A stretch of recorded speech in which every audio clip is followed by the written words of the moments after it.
सलाम आदाब शिक्षक साथियों, आप सभी का फिर से आपके अपने ही प्यारे चैनल एसके दबंग सुनता में बहुत बहुत स्वागत है। आइए जानते हैं बिहार के शिक्षकों के लिए क्या खबर है।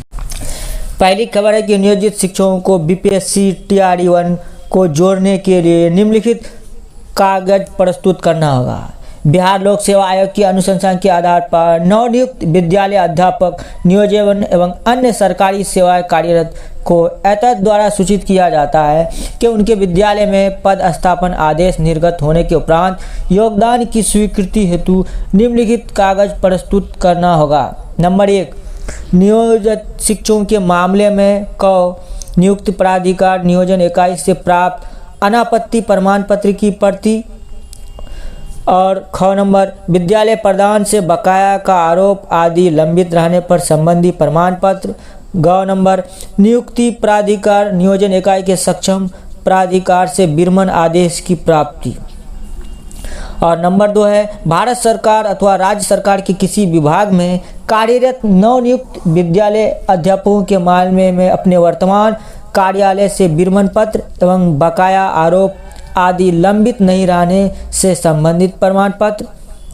उपरोक्त कंडिका 1 और 2 के नवनियुक्त विद्यालय अध्यापकों को वांछित कागजों के साथ योगदान हेतु उपस्थित होने की अंतिम तिथि 30 नवंबर 2023 को निर्धारित किया गया है। इस पत्र से ये साफ हो गया है कि नियोजित शिक्षकों को त्याग पत्र नहीं बल्कि विरमण पत्र एवं अनापत्ति प्रमाण पत्र लेना है। शिक्षा विभाग बिहार सरकार द्वारा स्पष्ट किया गया है। दूसरी खबर है, पहले विरमित होंगे फिर होगा योगदान। जी शिक्षक साथियों, राज्य में बिहार लोक सेवा आयोग की परीक्षा के आधार पर अध्यापक पद के लिए चयनित नियोजित शिक्षक पहले विरमित होंगे। इसके बाद अध्यापक पद पर पद स्थापना वाले स्कूल में उनका योगदान लिया जाएगा। इससे संबंधित आदेश शिक्षा विभाग जारी करने ही वाला है। ये जानकारी सोमवार की शाम जिला शिक्षा पदाधिकारी के साथ शिक्षा वीडियो कॉन्फ्रेंस के बाद मिला है। ये मामला वीडियो कॉन्फ्रेंस में उठा हुआ यूं कि अध्यापक पद पर योगदान के लिए जहानाबाद के जिला शिक्षा पदाधिकारी ने सोमवार को एक आदेश निकाला। उसमें नियोजित शिक्षकों को अध्यापक पद पर योगदान करने के लिए विरमण पत्र एवं त्याग पत्र की बात कही गई थी। आपको याद दिला दूं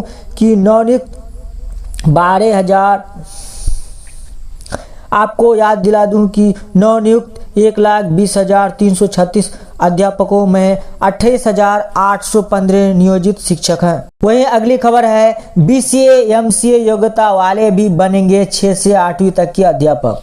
जी शिक्षक साथियों, राज्य में 6ठी से 8वीं कक्षा के स्नातक कोटि के अध्यापकों की नियुक्ति को लेकर अभ्यर्थियों की योग्यता में संशोधन किया गया है। इससे संबंधित अधिसूचना शिक्षा विभाग ने जारी किया है।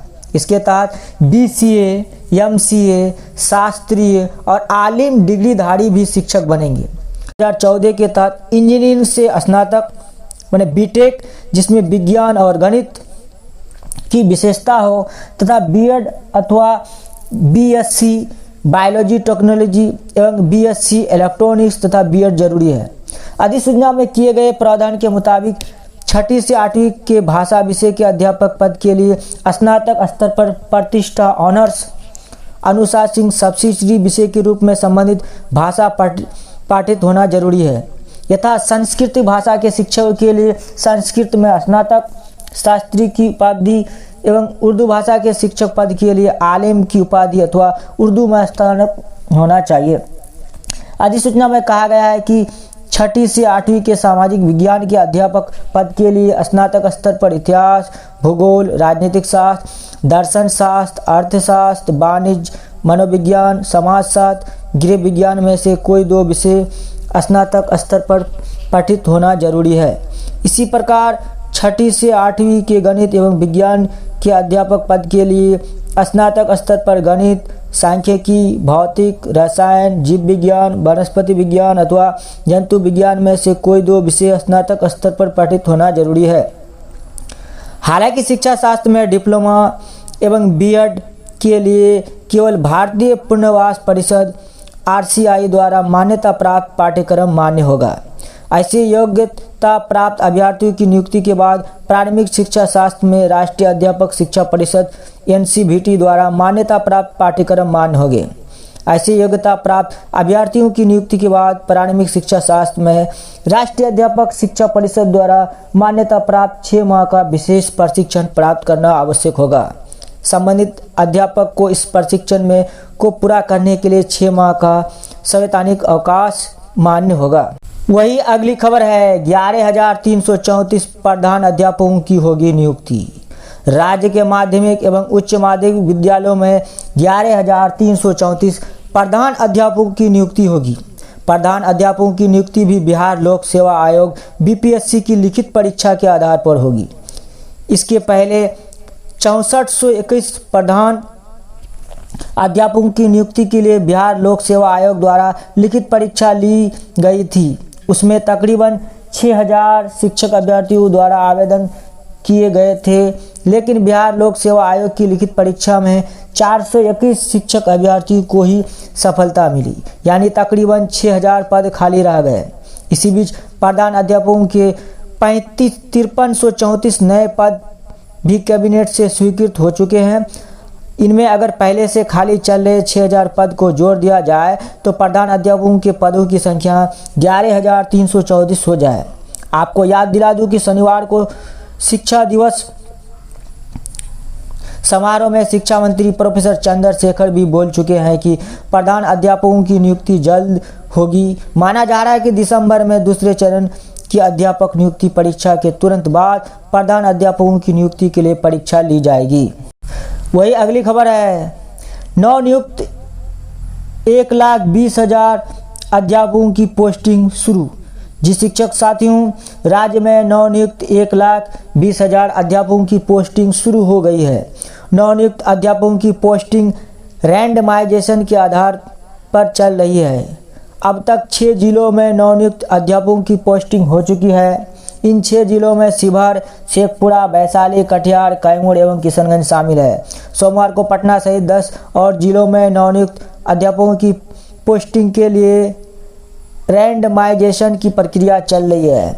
रैंडमाइजेशन के आधार पर राज्य के सभी जिलों में नवनियुक्त अध्यापकों की पोस्टिंग 21 नवंबर तक पूरी हो जाएगी। नवनियुक्त विद्यालयों अध्यापकों की पोस्टिंग केवल ग्रामीण क्षेत्रों के स्कूलों में चल रही है। पोस्टिंग सॉफ्टवेयर के माध्यम से रैंडमाइजेशन करते हुए जा रहे हैं। माध्यमिक शिक्षा निदेशक की अध्यक्ष वाली कमेटी प्रत्येक जिले के अध्यापकों की पोस्टिंग सॉफ्टवेयर से कराने में लगी हुई है। उल्लेखनीय है कि नवनियुक्त अध्यापकों की पोस्टिंग जिला स्तर पर शिक्षा विभाग के सभी अधिकारी कर्मचारियों की छुट्टियां रद्द की गई है। उन्हें लॉ एंड ऑर्डर ड्यूटी में भी नहीं लगाने का निर्देश जिला अधिकारियों को दिया गया है। जिला अधिकारियों को पहले ही ये सुनिश्चित करने को कहा गया है कि ये तय कर ले कि 11 नवंबर से 21 नवंबर के बीच कितने चरण में अध्यापकों का योगदान कराएंगे। प्राथमिक, माध्यमिक एवं उच्च माध्यमिक में किसी तरह या कितने चरणों में योगदान न कराएं की सुविधा जिला अधिकारियों को दी गई है। योगदान की अवधि में स्कूलों के प्रधान अध्यापक मौजूद रहेंगे। वही अगली खबर है, सरकारी स्कूलों से कटे 23.28 लाख बच्चों के नाम। जी शिक्षक साथियों, बड़ी खबर है। राज्य के सरकारी स्कूलों से 1 से 12वीं कक्षा के 23,28,508 छात्र छात्राओं के नामांकन रद्द किए जा चुके हैं। ये सभी वैसे छात्र छात्रा हैं जो सरकारी स्कूलों से बिना किसी पूर्व सूचना के लगातार 15 दिनों तक अनुपस्थित पाए गए। नामांकन रद्द करने की कार्रवाई शिक्षा विभाग के अपर मुख्य सचिव के पाठक के निर्देश चल रही है। ये कार्रवाई दोहरे नामांकन के मद्देनजर चल रही है। दरअसल ये बच्चे वैसे हैं जो पढ़ तो रहे हैं प्राइवेट स्कूल में, लेकिन सरकारी योजना का लाभ लेने के लिए सरकारी स्कूल में नामांकित थे। आपको याद दिला दूं कि सरकार एवं सरकारी सहायता प्राप्त स्कूलों में से 1 से 12वीं कक्षा तक के छात्रों के लिए पोशाक योजना चल रही है। इसके तहत छात्रों को हर साल 1 जोड़ी पोशाक एवं जूते मोजे के लिए निर्धारित राशि दी जाती है। 1 से 8वीं कक्षा के छात्रों के लिए भी पोशाक योजना चल रही है। 1 से 8वीं कक्षा के छात्र छात्राओं के लिए मध्याह्न भोजन योजना भी चल रही है। 7वीं से 12वीं कक्षा के छात्रों के लिए नैपकिन के लिए पैसे मिलते हैं। 9वीं कक्षा के छात्रों के लिए साइकिल योजना लागू है। इसके तहत प्रत्येक छात्र छात्रों को साइकिल के लिए 3,000 रुपया मिलते हैं। इसके साथ ही प्रोत्साहन एवं छात्रवृत्ति की योजना भी है। हालांकि नामांकन रद्द होने के बाद शपथ पत्र के आधार पर पुनः नामांकन के भी अपर मुख्य सचिव के पाठक के निर्देश हैं।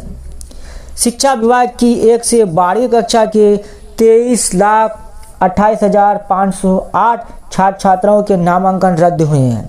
उनमें 1 से 8वीं कक्षा के 18,87,952 छात्र छात्राएं, जबकि 9 से 12वीं कक्षा के छात्र छात्रों की संख्या 4,40,556 है। जिलावार बात करें तो अररिया में 46,498, अरवल में 19,350, औरंगाबाद में 58,420, बांका में 34,031, बेगूसराय में 53,133, भागलपुर में 76,761, भोजपुर की बात करें तो भोजपुर में 57,436, बक्सर में 40,163, दरभंगा में 94,045, पूर्वी चंपारण में 1,44,983, गया में 77,134, गोपालगंज में 55,291, जमुई में 43,347, जहानाबाद में 30,625, खगड़िया में 41,040, किशनगंज में 38,192, कैमूर में 26,370, कटिहार में 80,504, लखीसराय में 16,350, मधुबनी में 89,227, मुंगेर में 29,215, मधेपुरा में 40,114, मुजफ्फरपुर में 1,05,939, नालंदा में 38,332, नवादा में 44,992, पटना में 1,05,93, पूर्णिया में 74,599, रोहतास में 70,276, सहरसा में 40,738, समस्तीपुर में 90,233, शिवहर में 21,477, शेखपुरा में 13,912, सारण में 54,221, सीतामढ़ी में 89,685, सुपौल में 64,326, सीवान में 55,360, वैशाली में 1,34,442 एवं पश्चिमी चंपारण में 1,37,577 छात्र छात्राओं के नामांकन रद्द हुए हैं। बहरहाल नामांकन रद्द होने वाले बच्चे मेधा सॉफ्ट पोर्टल पर चिन्हित किए जा चुके हैं। इसमें नामांकन रद्द होने वाले बच्चों को लाभुक योजना का लाभ नहीं मिलेगा। तो आज के लिए बस इतना ही। शिक्षा सभी प्रकार के अपडेट्स पाने के लिए चैनल को सब्सक्राइब करें। अगर वीडियो पसंद आए वीडियो को लाइक और शेयर करना ना भूलें, और आप चैनल पर पहली बार विजिट कर चैनल को सब्सक्राइब जरूर करें। तो फिर हम लोग मिलते हैं एक नए अपडेट के साथ। Thanks for watching video.